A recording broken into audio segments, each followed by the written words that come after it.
that 93-yard run that really felt like the icer, essentially. It was. We had challenged our guys when we got the ball. Obviously, we made the mistake on special teams to get the ball that deep in our own territory, and we just challenged our guys. We knew we needed to come grind out some first downs, but if you can put 7 on the board, put 7 on the board and take it 93.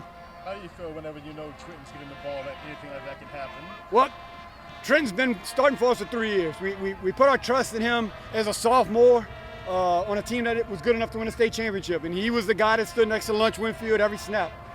A lot of people don't know that we had a guy who would have been a returning starter as a senior that year, and we had to let him go. And Trenton had to grow up. And in that year, in the quarterfinals, we played in St. Martinville, the team that knocked us out the year before, and Trenton Cheney with Dwain Winfield on a bad ankle ran for 200-something yards as a sophomore. So we knew this is the type of player he could be, and he's putting this offense on his back this year. You see him break on the outside. What do you think when he gets that? Nobody's catching him. You said before this was going to be a night where you kind of learned a lot about this team. What did you learn about these guys tonight? That we're resilient. We've been in some games where we've blown people out and jumped out to huge leads in the first quarter and we're able to coast through it. But tonight, Edie White, like a championship fighter does, they punched us right back. And our guys got up off the mat. And when we had to have it, we made the plays we had to have. The last 2 drives offensively, we had to have it. We go 93 and we churn out some first downs. Rashad was really disruptive up front.